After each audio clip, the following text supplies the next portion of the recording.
एकीकडे कोरोनाच्या नव्या अवताराची दहशत सगळीकडे पसरलेली असताना दुसरीकडे कोरोनाच्या नियमांचं उल्लंघन सुरूच आहे। भारतीय क्रिकेट संघाचा माजी खेळाडू सुरेश रैना विरोधात गुन्हा दाखल करण्यात आला। मुंबईमधील एका क्लबवर पोलिसांनी छापा टाकला असता ही कारवाई करण्यात आली। कोरोनाशी संबंधित नियमांचं पालन न केल्याने तसंच वेळ मर्यादा संपल्यानंतरही क्लब सुरू ठेवण्यात आल्याने ही कारवाई करण्यात आली। पब सुरू ठेवण्यासाठी रात्री 11:30ची वेळ असताना 4 वाजेपर्यंत हा पब सुरू होता। रैनासोबत बॉलिवूड अभिनेता ऋतिक रोशनची पत्नी सुजैन खान, गायक गुरु रंधावा तसंच इतर काही सेलिब्रिटींसह एकूण 34 जणांविरोधात गुन्हा दाखल करण्यात आला। हॉटेल्स आहेत किंवा रेस्टॉरंट्स आहेत त्यांचं देखील सहकार्य मला मिळते आहे आणि प्रत्येकजण नियमाचं पालन करण्याचा कसोशीने प्रयत्न करतो आहे। अर्थात यामध्ये काही पालन न करणार देखील आढळले त्याच्यावर आपण कारवाई करण्याची सुद्धा पोलीस कारवाईसह सिद्ध तयारी ठेवलेली आहे आणि यानुसारच आम्ही आमची जी सतर्कता आहे किंवा जी आमची दक्षता पथक आहेत ते आम्ही सतर्क ठेवलेले आहेत। सुट्ट्याचा कालावधी जरी असला किंवा 9 वर्षाचा कालावधी जरी असला तर आमची फील्ड टीम्स किंवा दक्षता पथकं हे कार्यरत राहतील आणि कुठे काही अशी घटना दिसली तर त्याच्यावर आवश्यकतेप्रमाणे कारवाई केली जाईल।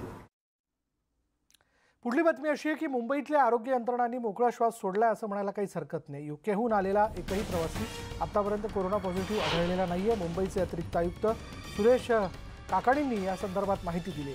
दरम्यान या सगळ्या प्रवाशांना क्वारंटाईन करण्यात आले। काल रात्री आणि आज दिवसभरात मिळून 5 फ्लाईट येणार होत्या। एक विमान रद्द झाले आणि त्यापैकी 3 विमानं आली आहेत। अजून आज रात्री एक विमान येणं बाकी आहे। यामध्ये 600 प्रवासी असतील, मात्र एकही जण पॉझिटिव्ह आढळलेला नाहीये। 4 फ्लाईट येणं अपेक्षित होतं, 1 फ्लाईट वेळेवर रद्द झाली आणि 3 फ्लाईट लँड झालेले आहेत।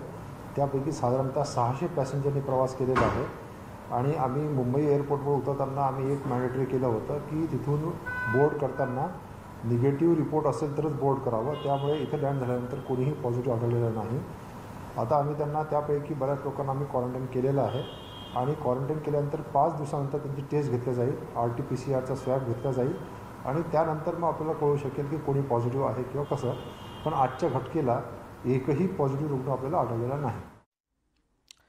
यानंतर बातमी आपण बघणार आहोत गुन्हेगारी विश्वातली। डोंबिवली, उल्हासनगर आणि अंबरनाथमध्ये घडलेल्या घटनांमुळे मोठी खळबळ उडाली आहे। डोंबिवलीमधील पहिली घटना आपण पाहूयात। 2 चिमुकल्यांना खाडीत सोडून गेलेल्या आईचा 16 दिवस उलटूनही शोध लागलेला नाहीये। दरम्यान ही महिला 2 चिमुकल्यांसोबत CCTV कॅमेऱ्यात कैद झाली आहे। या घटनेला 16 दिवस उलटूनही टिळकनगर पोलीस या प्रकरणाचा तपास करतायत। शक्यता वर्तवली जाते की रत्नमाला नावाच्या या महिलेने आपल्या 2 चिमुकल्यांना सोडून आत्महत्या केली असावी, मात्र अद्याप तिचा मृतदेह किंवा ती सापडलेली नाहीये। त्यानंतर उल्हासनगरमध्ये एका अल्पवयीन चोराचा प्रताप CCTV कॅमेऱ्यात कैद झालाय। या चोरानं तब्बल लाखो रुपयांवर डल्ला मारलाय। तब्बल 6 घरफोड्या या अल्पवयीन चोरट्यानं केल्या। तिसरी घटना ही अंबरनाथमधली आहे। अंबरनाथमध्ये हत्येच्या घटनेनं पुन्हा एकदा सगळं अंबरनाथ शहर जे आहे ते हादरून गेलंय। अंबरनाथच्या पालेगाव परिसरात एका महिलेचा अर्धवट जळालेल्या अवस्थेतला मृतदेह सापडलाय। हत्या करून मृतदेह जाळण्याचा प्रयत्न केल्याचा अंदाज वर्तवला जातोय। अंबरनाथ आणि बदलापूर पाईपलाईन रोड लगत 25 ते 30 वर्षीय वयोगटातील एका महिलेचा हा मृतदेह। एका इसमाला दुपारच्या सुमारास एका अज्ञात महिलेचा मृतदेह आढळून आला आणि त्यांनी त्वरित पोलिसांना संपर्क केला।